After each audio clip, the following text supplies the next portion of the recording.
මේ ෆොටෝ එක තමයි පුතේ එතෙක් මෙතෙක් ඉතිහාසයේ ජපන් පන්තියක තියෙන විශාලතම ගෲප් ෆොටෝ එක. ඉතින් හරි විශේෂ අවස්ථාවක්. ඒකට හේතුව ගුරුවරියක් විදිහට නිහතමානී සතුටක් තියෙනවා. ඒකට හේතුව මේ ගෲප් ෆොටෝ එකෙන් ගොඩක් අය දකින්නේ අවසාන ප්‍රතිඵලය විතරයි. මේ අවසාන ප්‍රතිඵලයට ඉන්න වෙච්ච මහන්සිය. මේක පිටිපස්සේ තියෙන ලොකු කතාව දන්නේ කවුද? මා පමණයිනේ. අය මගෙත් එක්ක එකතු වෙලා වැඩ කරපු ලොකු පිරිසක් ඉන්නවා මේ අවස්ථාවට එන්න. මම ක්ලාස් පටන් ගත්තේ පුතේ සාමාන්‍යයෙන් දරුවන් 7 දෙනෙක්ගෙන් වගේ පටන් ගත්ත ක්ලාස් එකක් තමයි මගේ තියෙන්නේ.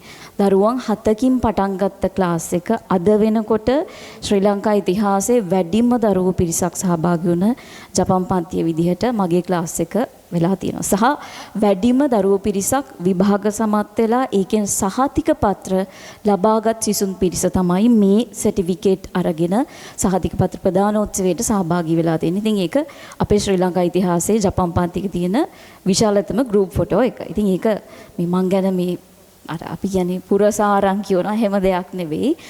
එතකොට මම ක්ලාස් පටන් ගත්ත කාලෙදී පොඩි තැනකින් පටන් ගන්නකොට පුතේ අපිට නොයෙකුත් බාධක නොයෙකුත් ප්‍රශ්න ඔය වගේ විශාල ප්‍රශ්න වලට මුහුණ දෙන්න සිද්ධ වෙනවා. මටත් ඒ වගේ තමයි. නමුත් ඒ ගමනේදී ඔයාලටත් කියන්න තියෙන පුතේ ආරම්භය කොහොම වුණත් අවසානය වෙන්න ඕනේ ඔයා දිනලා. ආරම්භ කරන විදිය ඔයා ඉන්න තැන ඒ වෙනකොට කොයි විදිය තැනක් වුණත් ඔයා අවසන් කරන්න ඕනේ ජීවිතේ දිනලා.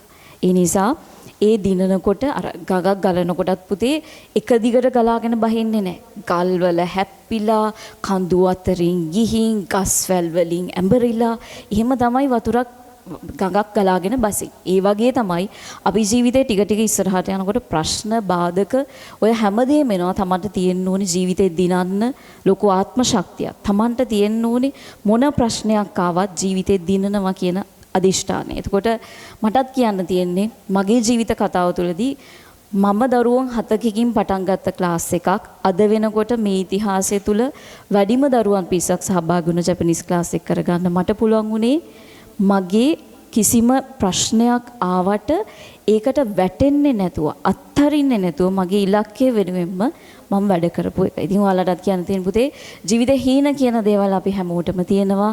හීන වලට යන්න නම් තියෙන බාධක තියෙන ප්‍රශ්න ඒ ඔක්කොම ශක්තිමත්ව ජය ගන්න ඕනේ. ඔයාලටත් පුළුවන් මේක එක අවස්ථාවක් විතරයි. ඉතින් ඔයාලටත් කියන්න තියෙන්නේ මම ඒ දරුවෝ 7කින් පටන් ගත්ත ක්ලාස් එකේදී මට හිතුණා අනේ අද මගේ ක්ලාස් එකේ ඉන්නේ දරුවෝ 7 දෙනයි. මම ක්ලාස් කරන්නේ නැහැ. මැද්දෙන් දාලා ගියොත් මොකද වෙන්නේ?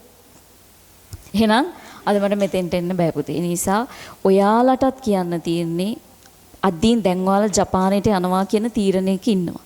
ජපානයට යනකොට නොයෙකුත් ප්‍රශ්න එන්න පුළුවන්. හිතන්නකෝ එක්සෑම් එකට පාඩම් කරනකොට ප්‍රශ්න එන්න පුළුවන්. වෙලාව හදා ගන්නකොට ප්‍රශ්න එන්න පුළුවන්. ෆැමිලි එකේ ප්‍රශ්න තියෙන්න පුළුවන්. ඔය ඔක්කොම ප්‍රශ්නත් එක්ක ඔයා මේක කොහොම හරි දිනන්න ඕනේ ගමනක්. මේ ගමන මගින් නවත්තන්න වල කිසිම කෙනෙක්ට බෑ පුතේ. ජීවිතේ දිනලම තමයි ආපස්සට හැරෙන්න ඕනේ.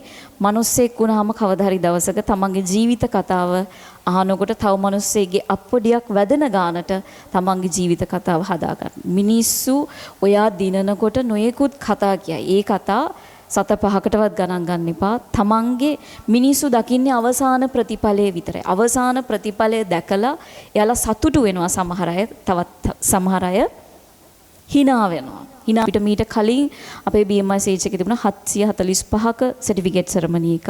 ඒකෙදී අපි අවස්ථා දෙකකට තමයි සෙෂන් එක තියලා තිබුණේ. ඒකට හේතුව අපිට BMI සේජ් එකේ එක හෝල් එකක් ගන්න ඒ කාලෙදී බැරුව ගියා. ඒ කියන්නේ මාත් එතකොට සාමාන්‍ය ගුරුවරයෙක්. නමුත් ඒ කාලේ වෙනකොට මගේ 745ක් හිටියා. එතකොට මේන් හෝල් එක බුක් කරන්න තරම් මට වත්කමක් නැහැ. එතකොට මාත් සාමාන්‍ය දැන් මම කියන්නේ මම දැන් අතිශයින්ම මේ ලොකු මිනිසෙක් කියන අදහස නෙමෙයි.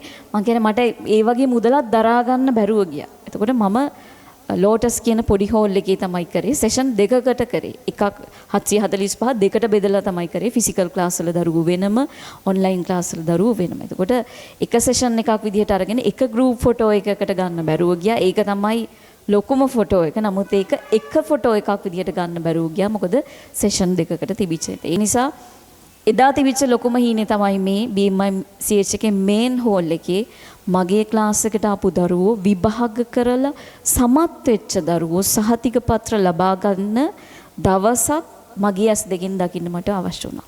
ඒක මේ අවුරුද්දේ ජූලි මාසයේදී මගේ ඇස් දෙකෙන් දැක්කා. මගේ හීනේ මගේ ඇස් දෙකෙන් හැබෑ වෙන විදිහ මම දැක්කා. ඉතින් ඔයාලටත් කියන්න තියෙන්නේ දොම් අරිගතෝ සයින්ස්නේ. අයි ඔයාලටත් කියන්න තියෙන පුතේ තමන්ගේ හීන තමන්ගේ ඇස් දෙකෙන් දකින්නවා කියන එක ඒක වෙනම දෙයක්. ඒ ෆීලිං එක මොන දෙයක් කරලවත් ආයෙ ගන්න බෑ. කියන්නේ තමන්ට දැන් මට මගේ ස්ටේජ් එක දිහා එදා දවසේදී මගේ ස්ටේජ් එකට නැගලා මගේ දරුවෝ දිහා මේ ඔක්කොමලා මගේ දරුවෝ මං වෙනුවෙන් මගේ ක්ලාස් එකට ඇවිල්ලා භාෂාව ඉගෙනගෙන විභාගයේ සමත් වෙච්ච දරුවෝ කියන හැඟීම එක වෙනම දෙයක් පුතේ. ඒ ෆීලිං එකයි මගේ ජීවිතේ නම් මට මොන දෙයක් කරලවත් ඒක ගන්න බැරුව ගියා. එච්චර ෆීලිං එකක් ඔයාලටත් කියන්න තියෙන ටාගට්ස් කියන දේවල් වලට නැහිගෙන මැරීගෙන වැඩ කරන්න. වෙන කියන්න දෙයක් නැහැ. නිසා ඔයාලට පුළුවන් ඔයාලා දවසක ඔයාලගේ ටාගට්ස් වලට යන්න ගියපු දවසකට ඇවිල්ලා කියන්න සෙන්සේ මම මගේ හීනෙට ගියා. එච්චරයි ඕනේ. ගුරුවරයෙක් වශයෙන් මට තියෙන එකම සතුට එච්චරයි. හරි.